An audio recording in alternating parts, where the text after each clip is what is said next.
नमस्कार, KP news 24/7 में आपका स्वागत है। मैं हूं आयुषी विजयवर्गीय आपके साथ। तो चलिए खबरों के सफर की शुरुआत करते हैं और सबसे पहले एक नजर हेडलाइंस पर। विधायक रहीम खान ने शहर के अलग क्षेत्रों में प्रचार किया और सभाओं में शामिल हुए। पार्टियां जीतना चाहती है, उम्मीदवार की आपराधिक पृष्ठभूमि मायने नहीं रखती, संतोष हेगड़े का बयान। केरल IUML नेता का कहना है कि कांग्रेस कर्नाटक में वापसी करेगी। मोदी ने 26 किलोमीटर तक किया रोड शो, कहा साफ है बेंगलुरु चाहता है बीजेपी। पहलवानों के समर्थन में किसानों के प्रदर्शन के मद्देनजर दिल्ली पुलिस ने राजधानी में बढ़ाई सुरक्षा। राष्ट्रपति द्रौपदी मुर्मू के संबोधन के दौरान 9 मिनट तक बिजली गुल, बीजेपी ने कहा सीएम पटनायक मांगे माफी।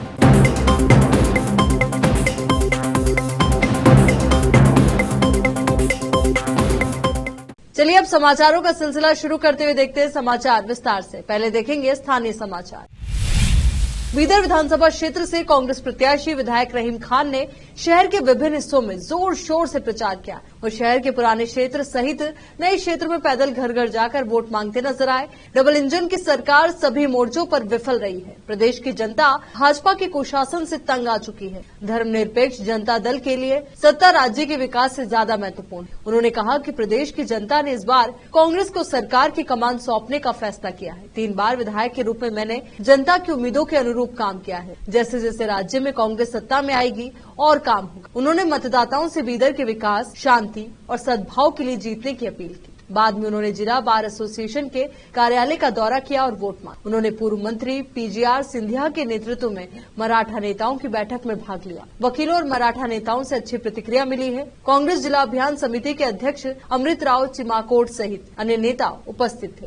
विशेष संवाददाता की रिपोर्ट।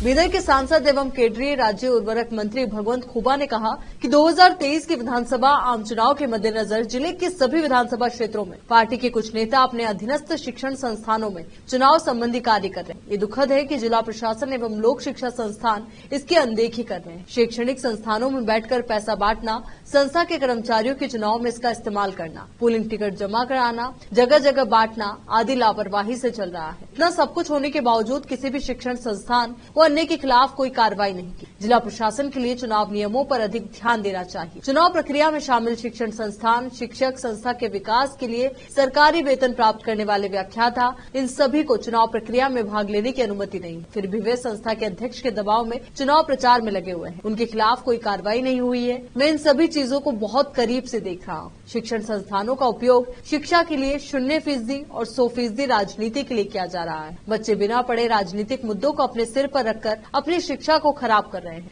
जिला प्रशासन और शिक्षा विभाग को इस संबंध में उचित कार्रवाई करनी चाहिए, अन्यथा उन्हें सिफारिश करनी चाहिए। सरकार सभी संबंधितों पर उचित कार्रवाई करे। विशेष संवाददाता की रिपोर्ट। यहाँ रुक एक छोटे से ब्रेक के लिए, जल्द हाजिर होंगे राज्य के अन्य जिलों के समाचारों के साथ।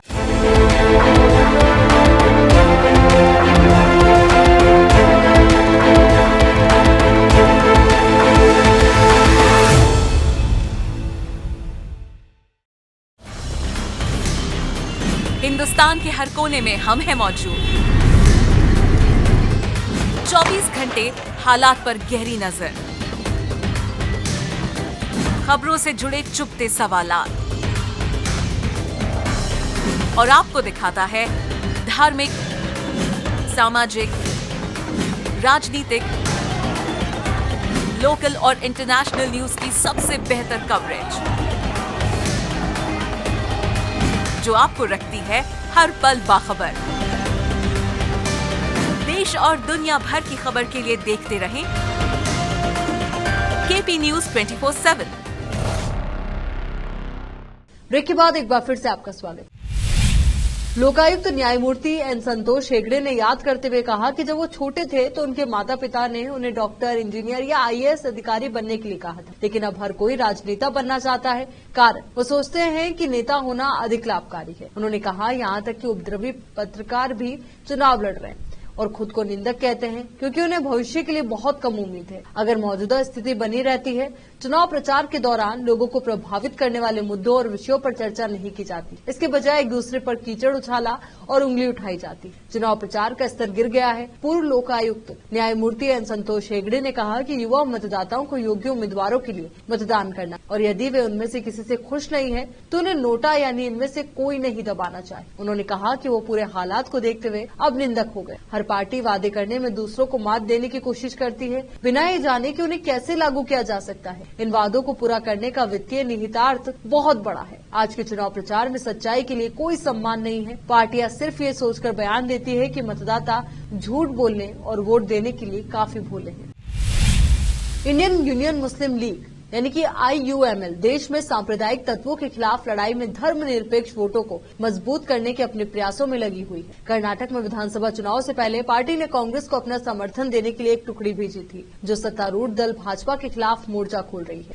IUML के राष्ट्रीय महासचिव PK कुन्हालीकुट्टी ने कर्नाटक के अमीर शरीयत मौलाना सगीर अहमद रशदी से मुलाकात और कांग्रेस के लिए धर्मनिरपेक्ष वोटों को मजबूत करने के महत्व सहित विभिन्न मामलों पर चर्चा। उन्होंने कांग्रेस के चुनावी घोषणा पत्र के विमोचन के दौरान AICC अध्यक्ष मल्लिकार्जुन खड़गे और कर्नाटक राज्य कांग्रेस अध्यक्ष DK शिवकुमार के साथ मंच साझा किया। वेंगारा विधायक ने चुनाव प्रचार में भी भाग लिया। कांग्रेस उम्मीदवार नलपद अहमद हारिस, KJ जॉर्ज, बेराथी सुरेश ने क्रमशः शांतिनगर, सर्वज्ञ नगर और हिब्बल में भाग लिया। IUML केरल के राज्य सचिव KM शाजी और IUML के राष्ट्रीय सहायक सचिव CK सुबेर भी अभियान का हिस्सा थे। चुनाव प्रचार के अंतिम दिन 8 मई तक पार्टी ने कांग्रेस को अपना समर्थन दिया है। बैठक के दौरान मौलाना सगीर अहमद रशदी और कुन्हालीकुट्टी ने देश में सांप्रदायिक ताकतों को हराने के लिए धर्मनिरपेक्ष वोटों का उपयोग करने के महत्व पर चर्चा की। IUML के चेन्नई सम्मेलन के दौरान निर्णय लिया गया, जो पार्टी के गठन के 75वीं वर्षगांठ के हिस्से के रूप में आयोजित किया गया था। इस बीच कुन्हालीकुट्टी ने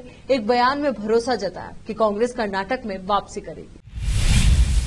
कर्नाटक चुनाव के सिर्फ 4 दिन शेष रहने पर प्रधानमंत्री नरेंद्र मोदी ने मतदाताओं तक पहुंचने और राज्य की राजधानी में भाजपा के लिए अधिक से अधिक सीटें जीतने के प्रयास में बेंगलुरु में 26 किलोमीटर का एक विशाल रोड शो किया। रोड शो से सार्वजनिक परिवहन सहित वाहनों की आवाजाही प्रभावित हुई, जबकि रोड शो समाप्त होने तक दुकानें बंद रहने के कारण व्यावसायिक गतिविधियां प्रभावित रही। रोड शो को ऐतिहासिक करार देने वाली भाजपा ने अनुमान लगाया कि लगभग 8 लाख लोगों ने इसे देखा। रोड शो के शुरुआती बिंदु दक्षिण बेंगलुरु के JP नगर में सोमेश्वर भवन पहुंचे मोदी का भाजपा सांसद PC मोहन और तेजस्वी सूर्या ने स्वागत किया। पारंपरिक भगवा रंग का मैसूर पेटा पहने हुए वो रोड शो शुरू करने के लिए खुले वाहन पर चढ़े, जो शहर के कुछ हिस्सों से होकर गुजरा, जिसमें बेंगलुरु के 28 विधानसभा क्षेत्रों में से 13 शामिल थे। पूरे शो के दौरान प्रधानमंत्री नरेंद्र मोदी गर्मजोशी के साथ लोगों की ओर हाथ हिलाते हुए उनका अभिवादन करते हुए नजर आए, तो वहीं लोग भी उनकी एक झलक पाने के लिए आतुर नजर आए। पारंपरिक कला रूपों का प्रदर्शन करने वाली लोक मंडलियों के साथ पूरे मार्ग में उत्सव का माहौल। भाजपा कार्यकर्ताओं ने जनता को फूल की पंखुड़ियां उपलब्ध कराना सुनिश्चित किया। रोड शो के लिए भाजपा ने जहां बड़ी संख्या में कार्यकर्ताओं को संगठित किया था,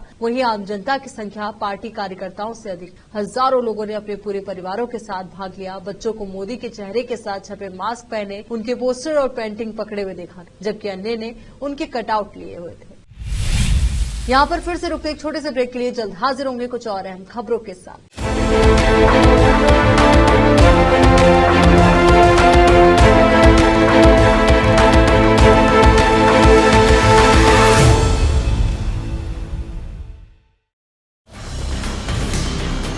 हिंदुस्तान के हर कोने में हम हैं मौजूद। 24 घंटे हालात पर गहरी नजर,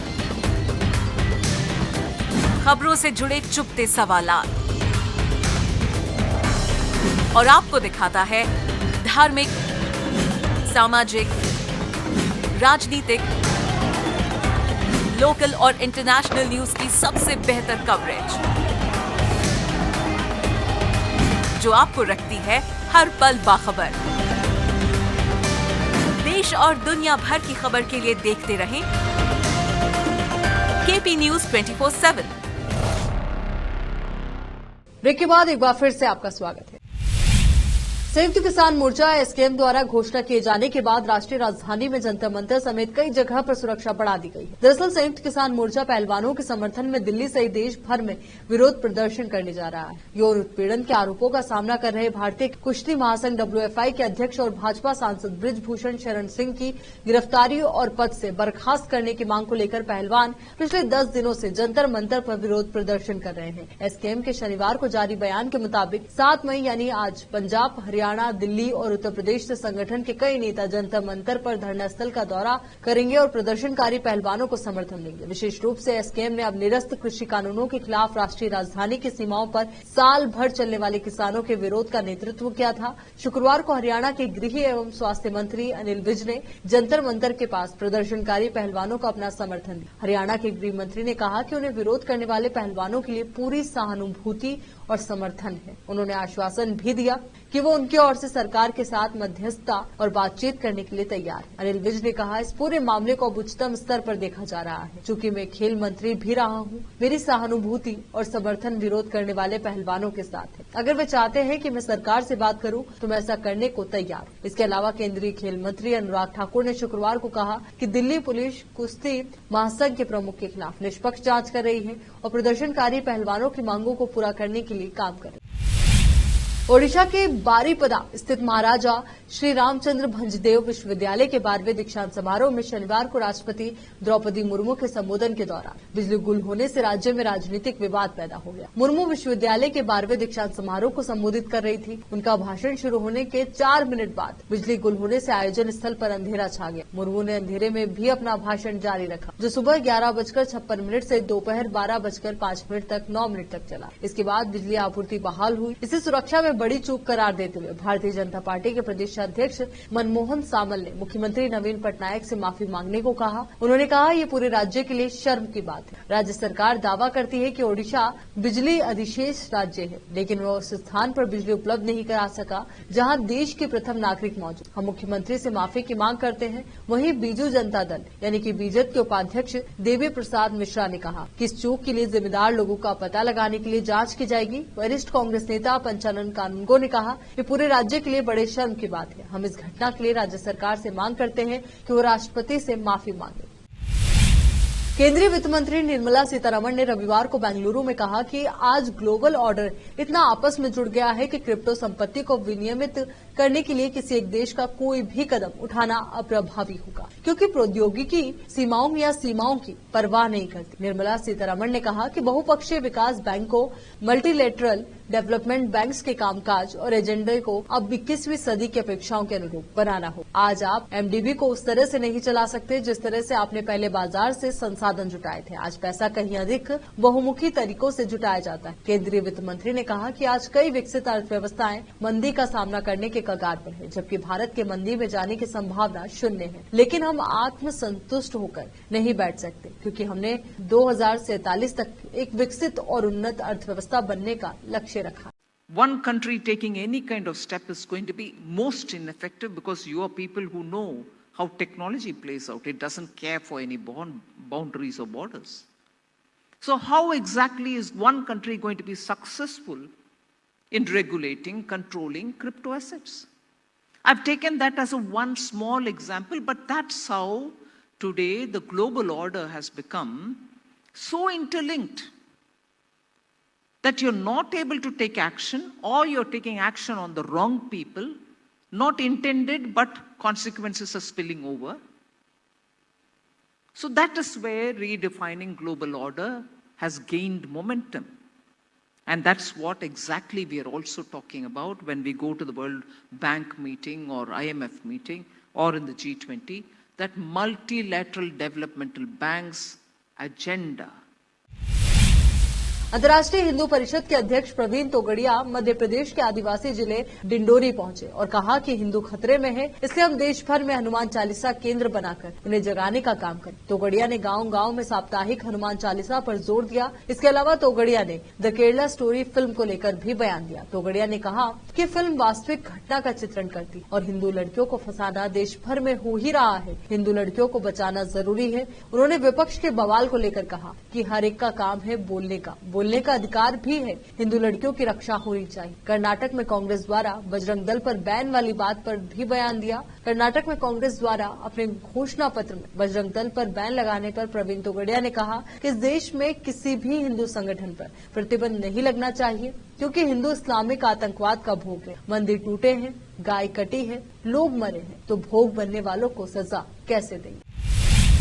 अब देखते हैं समाचार विदेश के। ब्राजील के राष्ट्रपति लूला डी सिल्वा ने ब्रिटेन के महाराजा चार्ल्स तृतीय की ताजपोशी समारोह में शामिल होने के बाद ऐसी बात कह दी कि यूके ने सोचा भी नहीं रहा होगा, वह भी ऐसे मौके पर। दरअसल मामला विकिलीक्स के संस्थापक जुलियन असांजे की रिहाई से जुड़ा है, जो फिलहाल ब्रिटेन की जेल में बंद है। ब्राजील के राष्ट्रपति ने कहा कि असांजे को रिहा कराने के लिए समन्वित प्रयास किए जाने चाहिए। असांजे पिछले 4 सालों से ब्रिटेन की बेलमार्श जेल में बंद है। ब्राजील के राष्ट्रपति ने आगे कहा, शर्मनाक है कि एक पत्रकार जिसने एक देश के खिलाफ दूसरे देश की धोखेबाजी को उजागर किया और उसकी सरेआम निंदा की, उसे गिरफ्तार किया जाता है, जेल में मरने के लिए छोड़ दिया जाता और हम उसे छुड़ाने के लिए कुछ नहीं करते। लूला ने कहा, हम अभिव्यक्ति की आजादी की बात करते हैं। ये शख्स इसलिए जेल में है क्योंकि इसने गलत काम की आलोचना और प्रेस इस पत्रकार को बचाने के लिए कुछ नहीं कर रहा है। ये बात मेरी समझ से परे है। लूला ने ये टिप्पणी असांजे के बारे में पूछे गए एक प्रश्न के उत्तर में की। उन्होंने कहा कि वो ब्रिटेन के प्रधानमंत्री ऋषि सुनक से इस बारे में बात करना भूल गए और ब्राजील लौटने के बाद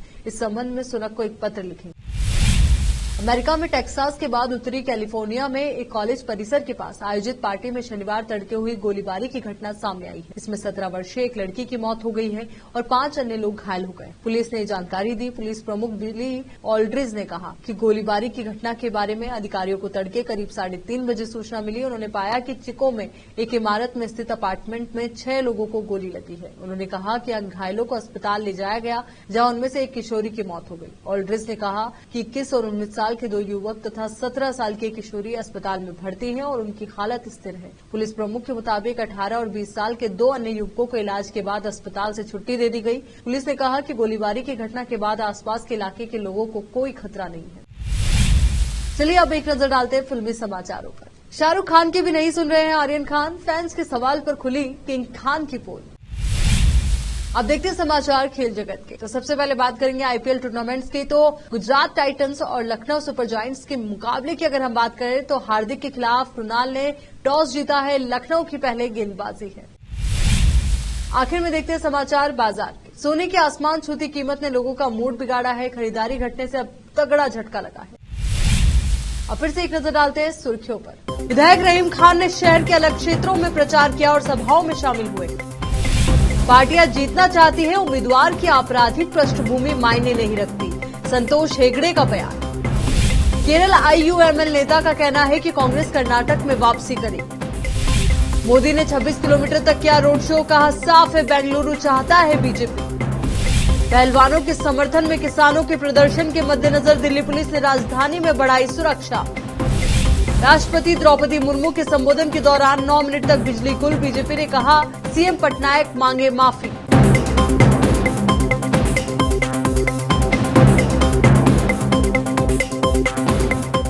इस बुलेटिन में फिलहाल के लिए इतना ही और खबरों के लिए आप बने रहिए केपी न्यूज 24/7 के साथ। धन्यवाद।